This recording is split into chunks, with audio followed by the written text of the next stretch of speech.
has been a very big distraction doon sa kasalanan ng administration because ilan lang yung pinag-uusapan natin doon, maliliit na amount milyon-milyon, ganyan. Pagkatapos mga documents doon hindi nga sufficient dahil kaya nga pilit na pinapalakas nung House Justice Committee during the time that it was there, no? So ito is a camouflage to cover up, to divert the issue dito sa flood control mess. Kasi dito maliwanag. Dito kasi, ang pinag-uusapan natin sa flood control, trillions of pesos. Sino na ba yung kay VP Sara tapos hindi documented? Itong trillion na nawawala, documented, may video, may witnesses, may pictures. Malinaw po no? Pagkatapos, pinag-uusapan natin yung confidential and intelligence fund ng Vice President. Magkano yung 125 million? Yung confidential and intelligence fund ng Office of the President is 4 billion every year. And every year, ubus yung 4 billion. Hindi ba sila interested na tanungin, saan mo po ba dinadala yung 4 billion? In the same manner that they were asking the Vice President, saan mo ba dinala yung 125 million? Hindi ba sila curious na alamin? 4 billion po yung inuubos mo taon-taon, Mr. President. Pwede po bang ipaliwanag mo sa amin? Meron sana siyang pagkakataon nung nag-file kami ng impeachment case because we were precisely questioning that. Then mapapaliwanag niya sa taong bayan in the manner na hindi niya susunugin yung mga ahente ng gobyerno. Po, ipinagmalaki po ng paksyon po ni Senator Win Gatchalian na kinikilala po sila ng Malacanang at ng maging ang Kamara po. Ano po kaya ang maaring mangyari ito kung sila'y naninindigan at hindi sila magpapasaklolo sa Korte Suprema kasi may backup sila mula sa Malacanang at Kamara? Saan po bang batas nakasulat na magiging legal yung illegal pagka sinuportahan ng Malacanang at ng Kamara? It does not change the fact that they are not legal. It does not change the fact that they did not have quorum when they transacted business. Kasi importante po yung quorum. Yan yung unang tinatanong. Halimbawa sa mga board meeting, sabihin ng chairman, Mr. Secretary, do we have a quorum? Ang sagot ng secretary, yes, Mr. Chairman, we have a quorum to validly transact business because without a quorum, nothing can be transacted. Walang transaction na valido.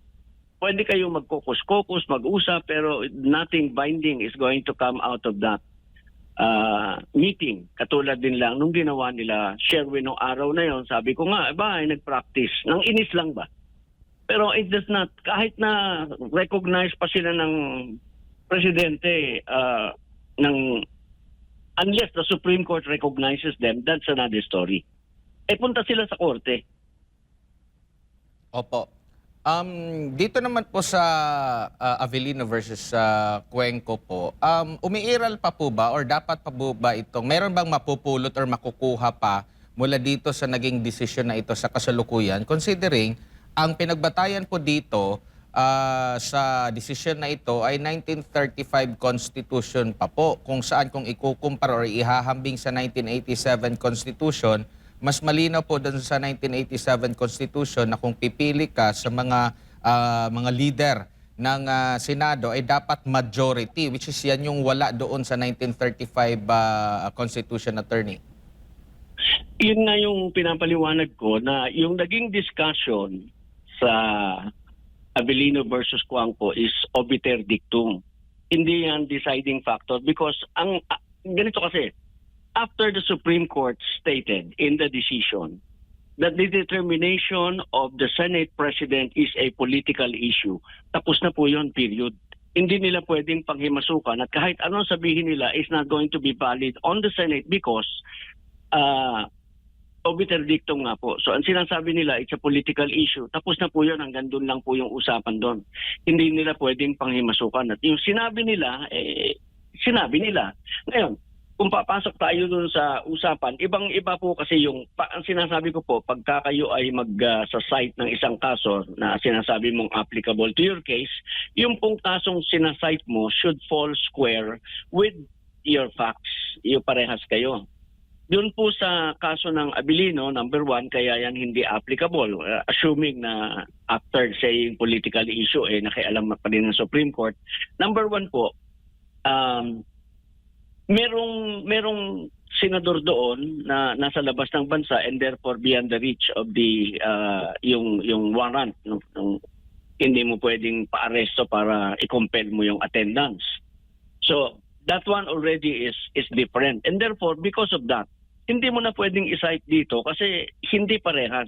Dito naman sa atin, you have 24, everybody in the Philippines, you jailed 2, sabi ko nga kahit i-jail mo pa 4, lahat yan, yung constitutional threshold na 24 remains the same. And therefore, everything you do is still based on 24. Yung kasing iniisip nila, kaya sila nang jail, ng huhuli, ginugulo nila yung bansa because they were of the erroneous premise na once na itong mga ito, inaipakulong mapapababa natin yung threshold kasi wala silang 16.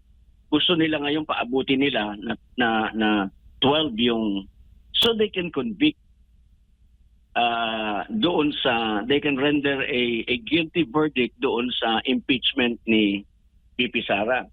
That to me right now has been a very big distraction doon sa kasalanan ng administration because ilan lang yung pinag-uusapan natin doon, maliliit na amount million, ganyan. Pagkatapos mga documents doon hindi nga sufficient dahil kaya nga pilit na pinapalakas nung House Justice Committee during the time that it was there, no?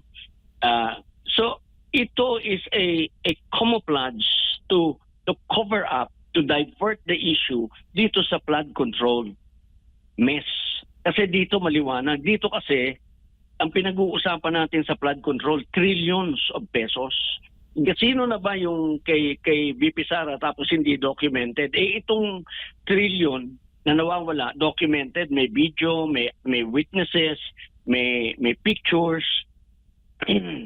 Malinaw po no? Pagkatapos, pinag-uusapan natin yung confidential and intelligence fund ng Vice President. Magkano yung 125 million? Yung confidential and intelligence fund ng Office of the President is 4 billion every year. And every year, ubus yung 4 billion. Hindi ba sila interested na tanungin, saan mo po ba dinadala yung 4 billion? In the same manner that they were asking the Vice President, saan mo ba dinala yung 125 million? Hindi ba sila curious na alamin, 4 billion po yung inuubos mo taon-taon, Mr. President. Pwede po bang ipaliwanag mo sa amin? Meron sana siyang pagkakataon nung nag-file kami ng impeachment case because we were precisely questioning that. Then mapapaliwanag niya sa taong bayan in the manner na hindi niya susunugin yung mga ahente ng gobyerno. So, yan po yung our attention have been so diverted. And para mapapaniwala nila ang maraming tao manampalataya sa kanila, they have demonized the Vice President because of yung mga pinaggagawa nila, covering up the real demon in the process. Kaya sinasabi natin, tuloy natin tong flood control project para makita natin kung sino-sino mga demonyo sa ating gobyerno at matanggal natin yan so that we can have a very progressive Philippines. Imagine, for example, in a district, you have 1.3 billion flood control, budget sa flood control, and you don't see anything. Oh my God.